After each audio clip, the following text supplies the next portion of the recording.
बहुत साल पहले की बात है। सुंदरबन नाम का एक बहुत बड़ा जंगल था। उस जंगल में बहुत सारा जानवर मिलजुल कर रहते थे, जिनमें से दो दोस्त भी रहते थे। एक था कौवा और एक था हिरन। दोनों की दोस्ती बहुत गहरी थी। दोनों एक साथ जंगल में घूमते थे और मजे करते थे। जो मन में आया वो खाते थे और हमेशा तंदुरुस्त रहते थे। वो हर वक्त साथ रहते थे, साथ खाते थे और साथ रहते भी हैं। वो खाने के तलाश में दिन भर जंगल में घूमते रहते थे और शाम होने के बाद एक पेड़ के नीचे आश्रय लेते थे। कौवा पेड़ के ऊपर एक शाखा पर रहता था और हिरन पेड़ के नीचे एक गड्ढे में रहता था। इस प्रकार उन दोनों के दिन अच्छी तरह से बीतने लगे।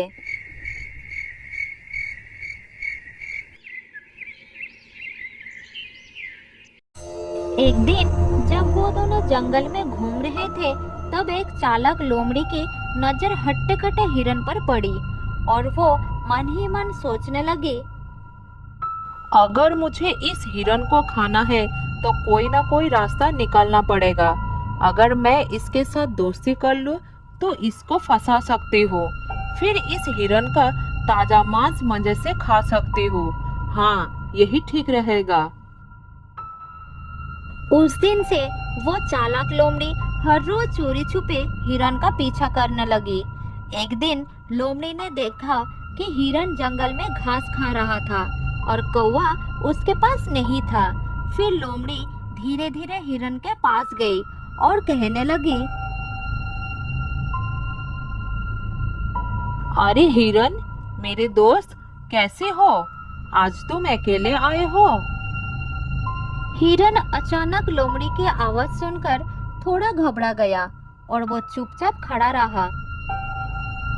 अरे रुको रुको दोस्त, घबराओ मत, मैं तुम्हें कुछ नहीं करूंगी। कौन हो तुम और मुझे अपने दोस्त क्यों बुला रही हो? मैं तो तुम्हें पहचानता भी नहीं। अरे भाई, जान पहचान तो हो ही जाएगी। क्या तुम मुझसे दोस्ती करोगे? नहीं, अनजान लोगों से दोस्ती नहीं करना चाहिए। माफ करना, मैं आपकी दोस्त नहीं बन सकता। मेरा एक दोस्त है। मैं इस जंगल में अकेली हूँ। मेरे सारे दोस्त मुझे छोड़कर चले गए हैं। मैं बहुत दुखी रहती हूँ और जब मैंने तुमको देखा तो मेरा मन खुश हो गया था। अगर तुम मेरी दोस्त बन जाओगे तो मैं बहुत खुश हो जाऊंगा।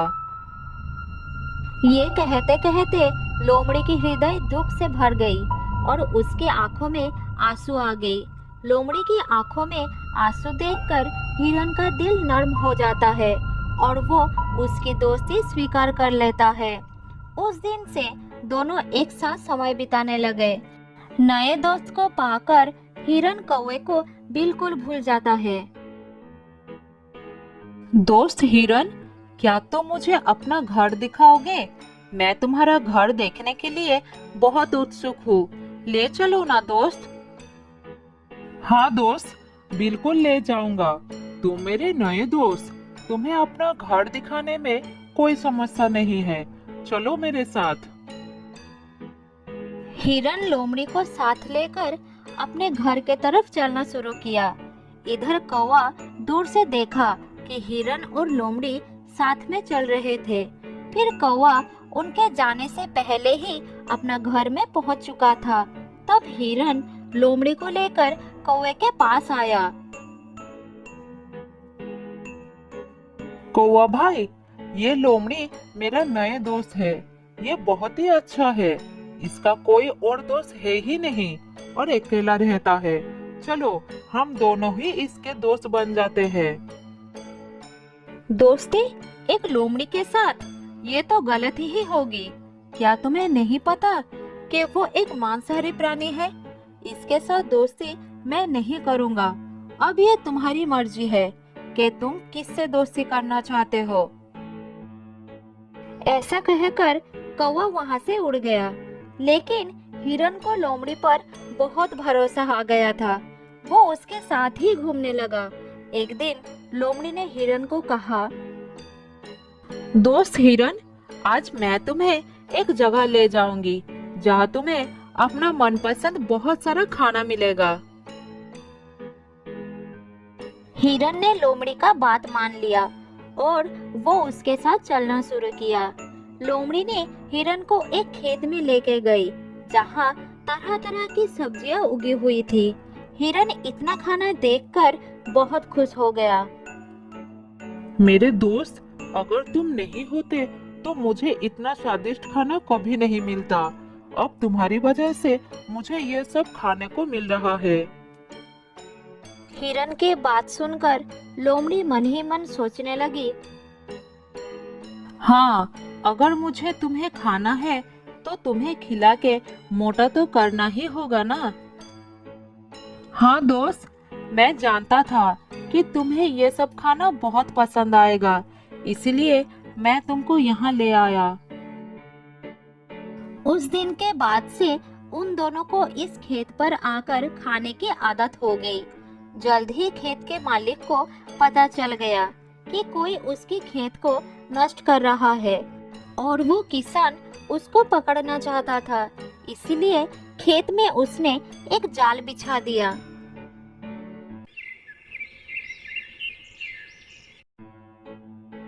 अगले दिन जब लोमड़ी और हिरन वहां पर आए, तब हिरन जाल में फंस गया और हिरन को इस हालत में देखकर लोमड़ी वहां से भाग गई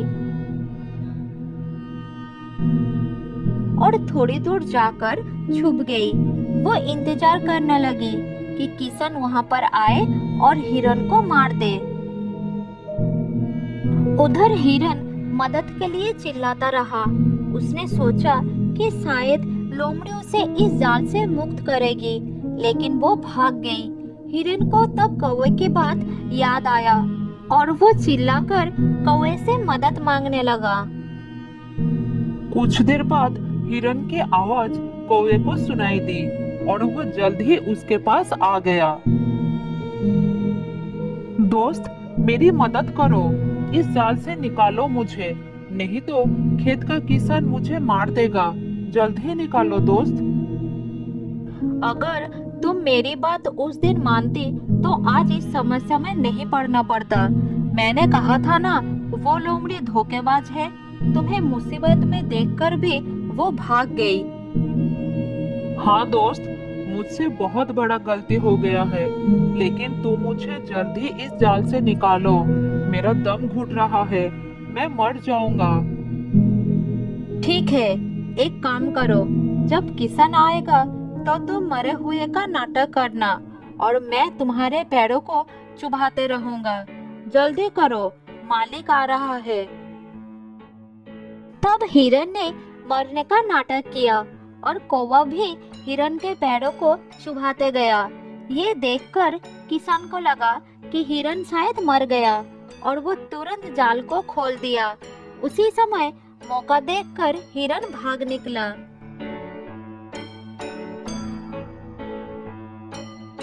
लोमड़ी दूर से ये सब देख रही थी। हिरन के भाग जाने से वो निराश हो गई। उसने सोचा था कि वो हिरन के स्वादिष्ट मांस को खाएगा, लेकिन कौवे ने आकर सब कुछ खराब कर दिया। उधर अपना घर पहुंचकर हिरन ने कौवे को धन्यवाद दिया और फिर से दोस्ती कर ली। फिर कौवे ने बोला, अब उस लोमड़ी को सबक सिखाना पड़ेगा। हाँ, उसे सबक सिखाना ही पड़ेगा। मुझे पता है वो कहाँ रहती है। जैसे लोमड़ी ने तुम्हें फंसाए है ना, उसी तरह तुम भी उसका विश्वास जीतकर उसे फंसाओ। किसी भी तरह हम उसको खेत के मालिक से पकड़वाएंगे। बहुत ही अच्छी योजना है मेरे दोस्त।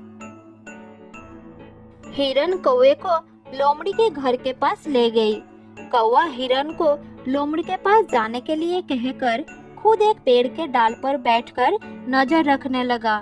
हिरन सीधा लोमड़ी के घर के अंदर चला गया।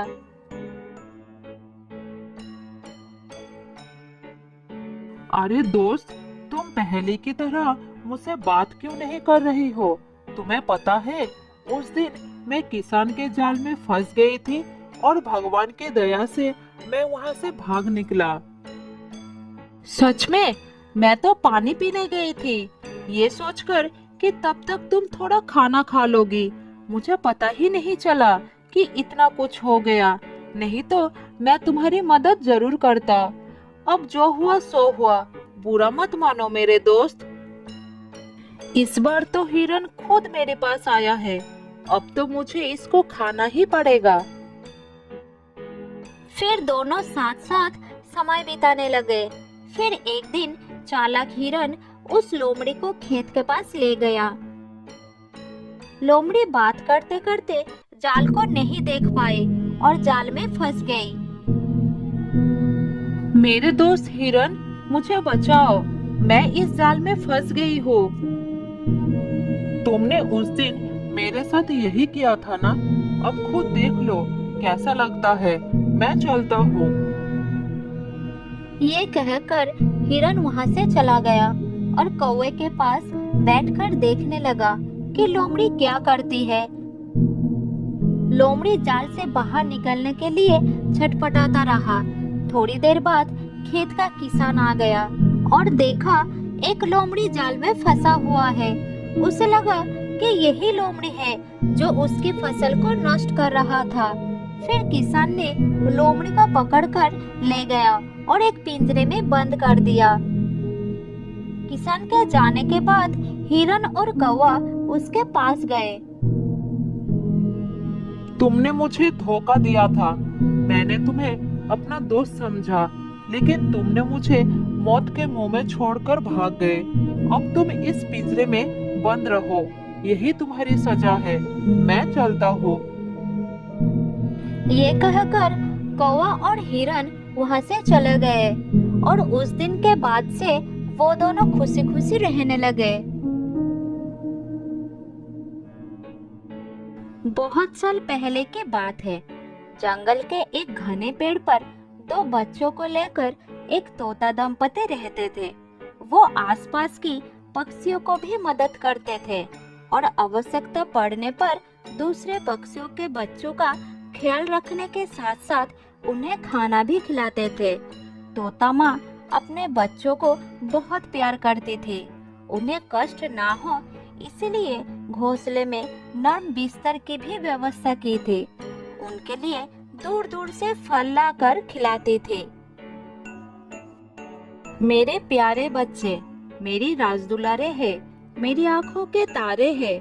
मैं भगवान से सदैव यही प्रार्थना करती हूँ कि इनके ऊपर दुख की परछाई भी ना पड़े। इनके हिस्से का सारा दुख मुझे देकर मेरे हिस्से का सारी खुशियाँ इन्हें दे दे भगवान। तुम बच्चों से इतना प्यार करती हो, इनके लिए दूर दूर से खाना लाती हो, इन्हें खिलाती हो, हर परेशानी और खतरे से इन्हें बचाती हो, किसी खतरे में भी डरती नहीं हो। क्या ये दोनों तुम्हारी इस त्याग को याद रखेंगे? देखिए जी, हमने इन्हें जन्म दिया है, अच्छी तरह से पालन पोषण करना हमारा धर्म है। जब तक ये बड़े नहीं हो जाते तब तक इन्हें हमारी आवश्यकता पड़ेगी। ये हमारे प्यार को याद रखेंगे या भूल जाएंगे, लेकिन हमें तो अपना कर्तव्य निभाना होगा ना। मैंने आसपास कई तोते के बच्चों को बड़े होते देखा है और अपने माँ बाप से मुंह मोड़कर जाते हुए भी देखा है। देखो जी, हमारे बच्चे बड़े होकर अपनी दुनिया बसाए और उसी में खुश रहे, यही चाहती हूँ मैं। आखिर उन्हें भी तो अपने बच्चों का पालन करना होता है। हमें अपने स्वार्थ के लिए उनसे कोई आशा नहीं रखनी है। आशा नहीं रखेंगे तो दुख भी नहीं होगा। तुम्हारी सोच बड़ी अच्छी है। तुम्हारी खुशी को किसी की नजर न लगे, मैं यही चाहता हूँ। मैं तुम्हें और अपने बच्चों को लेकर आजीवन सुखी रहना चाहता हूँ। उन दोनों की बातें चल रही थी और पास की डाल पर बैठा हुआ एक कौवा सब सुन रहा था और मन ही मन जल रहा था। दूसरों की खुशियाँ उन्हें बर्दाश्त नहीं होती थी। ये तोते तो अपनी परिवार में बड़े मजे कर रहे हैं। अपने आप को ना जाने क्या समझ रही है। इससे तो मजा चखाना पड़ेगा। कौवे ने इधर उधर नजर घुमाई और उसके दिमाग में एक योजना आई। पास के एक डाल पर मधुमक्खी का एक छत्ता था। छत्ते को देखकर कौवा सोचा, अगर मैं इस छत्ते पर टोका मारकर भाग जाऊं तो मधुमक्खियां बहुत क्रोधित हो जाएगी और वो सब छत्ते से बाहर आ जाएगी और सबसे पहले तोते परिवार को देखेगी। फिर मधुमक्खियां इस तोते की हालत बहुत खराब कर देगी। मुझे तो ये सोचकर ही बहुत आनंद हो रहा है।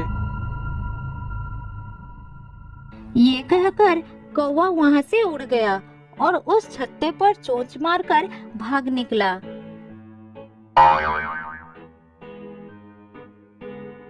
उसकी ये गंदी हरकत को देखकर तोते को बहुत गुस्सा आया और उसने उसका पीछा कर लिया।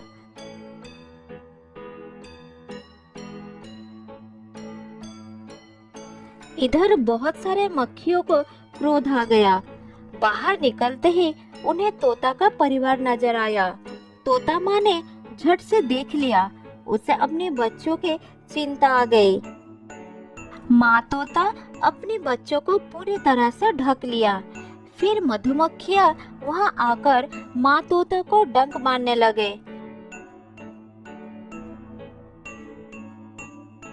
उसे बहुत पीड़ा हो रही थी, लेकिन डंक सहकर भी बच्चों को बचा रही थी।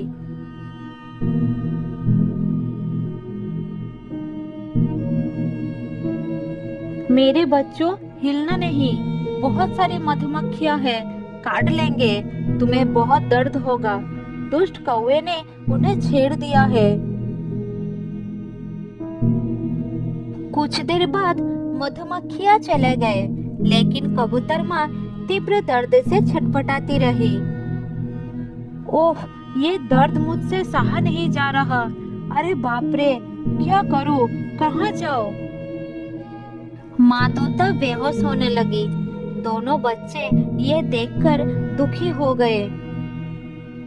माँ, आंखें खोलो, तुम्हें बहुत पीड़ा हो रही है।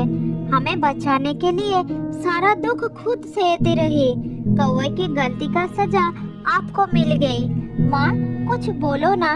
भाई, क्या हुआ? माँ को कुछ बोल नहीं रही है। कुछ देर बाद माँ तोते ने आंखें खोली। उसे बहुत दर्द हो रहा था। इतने में बच्चों के पापा आ गए। वो अपनी पत्नी का हाल देखकर दुखी हो गया। मैं जानता हूँ कि मधुमक्खियों का जहरीला डंक का असर बहुत असहनीय होता है। तुम चिंता मत करो, मैं अभी बंदर के पास जा रहा हूँ तुम्हारी दर्द का दवा लाने के लिए। ये कहकर वो दवा लाने के लिए चला जाता है। बंदर भाई, मेरी पत्नी को कुछ मधुमक्खियों ने डंक मार दिया है। उसे बहुत दर्द हो रही है। क्या तुम्हारे पास कोई दर्द निवारक दवा है? अगर है तो जल्दी दो, तुम्हारी बड़ी कृपा होगी। हाँ, दवा तो है, लेकिन ये सब हुआ कैसे, ये तो बताओ। ये सब एक दुष्ट कौवे की वजह से हुआ है। वह कौवा हर रोज किसी न किसी को परेशान करता है। आज वो मधुमक्खियों के छत्ते पर धक्का देकर भाग गया। तभी मधुमक्खियां छत्ते से निकली और मेरी पत्नी को सामने पाकर डंक मार दिया। ठीक है, ये लो दवा और जल्दी अपनी पत्नी के पास जाओ।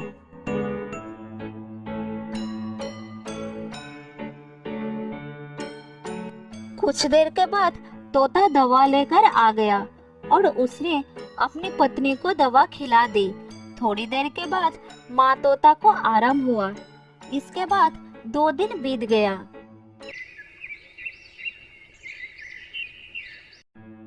एक दिन कौवा एक पेड़ के नीचे बैठा हुआ था। उसके दिमाग में फिर से कुछ योजना बन रही थी। इतने में तेज हवा चली और मधुमक्खियों के छत्ते पर एक लकड़ी का टुकड़ा गिरा। मधुमक्खियाँ भड़क गई। उन्हें पेड़ के नीचे कौवा दिखाई पड़ा और सारे के सारे उस पर टूट पड़े। उन सब ने मिलकर कौवे को इतना काटा कि वो दर्द से पागल हो गया। अरे बाप रे, मर गया रे। शरीर का कोई भी भाग नहीं बचा जहाँ मधुमक्खियों ने ना काटा हो। आज तो मैंने कुछ नहीं किया, तो ऊपर वाले ये सजा क्यों दिया? दूसरे पेड़ पर बंदर और तोता परिवार सब सुन रहे थे। बारे शरीफजादे, तुम्हारे शराफत को तो सारे जंगल जानते हैं। 2 दिन पहले की शरारत भूल गए।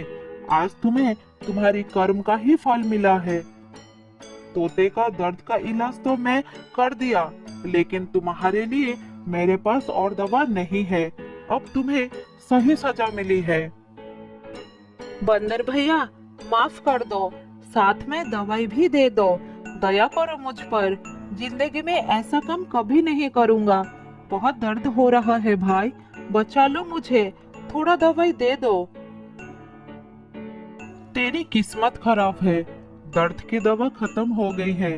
नई दवा तैयार करने में 2 दिन लगेगा। तब तक तुम्हें ये दर्द सहना पड़ेगा। अब तुम्हें सच्ची शराफत से रहना पड़ेगा। कौवे को अपनी कर्म का सजा मिल चुकी थी। जो दूसरे को अहित करती है वो अपने कर्म का सही दंड जरूर पाते हैं। जो अच्छे कर्म करते हैं वो उसका मीठा फल पाते हैं।